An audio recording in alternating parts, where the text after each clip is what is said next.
The nation of America was in turmoil.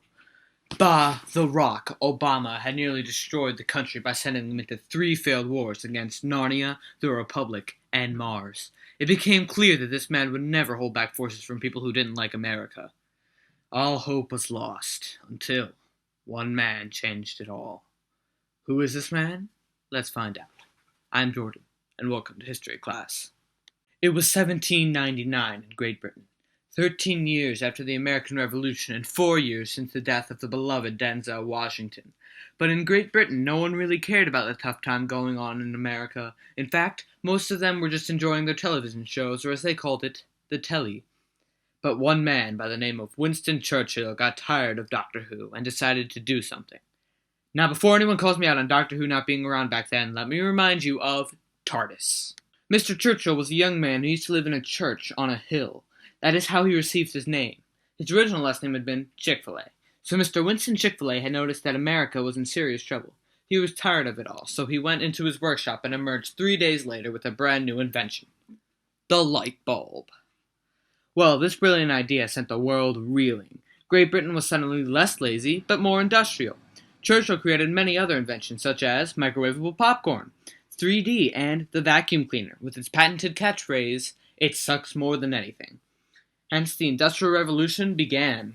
The Industrial Revolution was a time of allegiance and terror, in which countless people were sent away to work in factories, and it was all under the control of the man by the name of Adolf Hitler.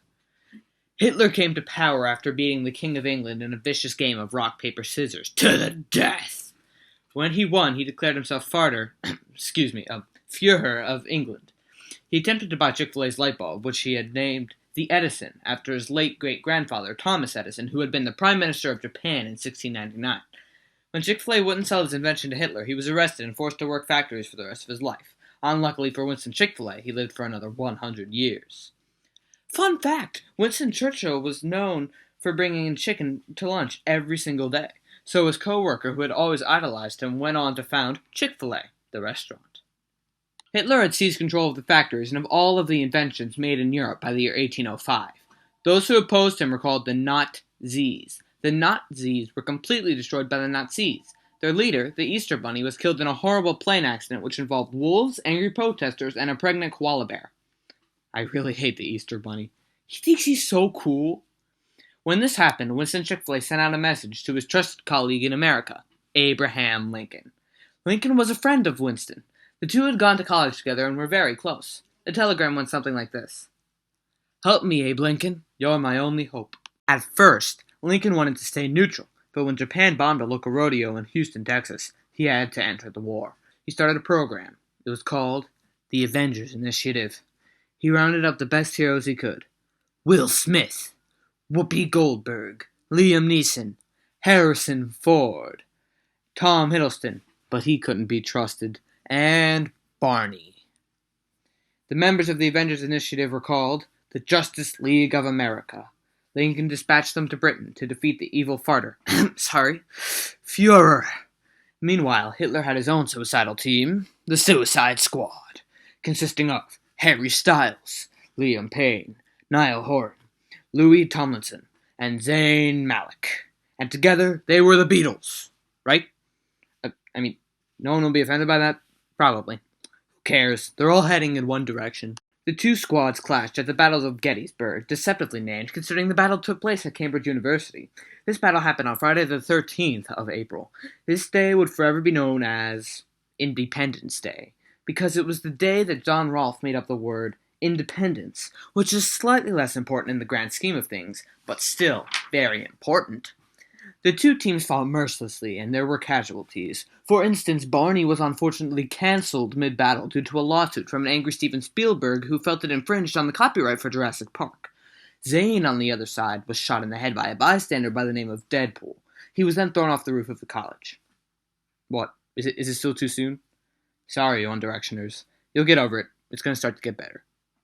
In the end, the Suicide Squad, / Beatles, had to flee on the backs of their dragons. Meanwhile, Lincoln had climbed to the top of Hyrule Castle, where he faced the final boss, Adolf Hitler. Hitler began the battle with a quick punch to the head, sending Lincoln off the edge. However, he floated back up. This is possible because it was only the year 1799, and gravity would not be discovered by Galileo until 1860. Long story made not quite as long. Hitler was a boss. He destroyed Lincoln and was about to land the final blow until he was assassinated by the assassin from Assassin's Creed.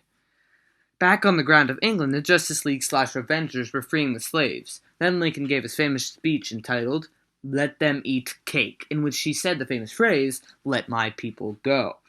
This added the First Amendment into the Constitution, which had been drafted by Ernest Hemingway 3 years earlier. Winston was released from the factory 100 years later because they forgot about him with all the partying. The world was at peace. With the farter gone, they rejoiced in the streets. But something was afoot in France. Join me next time for the French Revolution and Les Mis.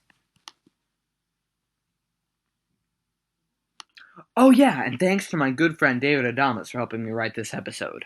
See you later!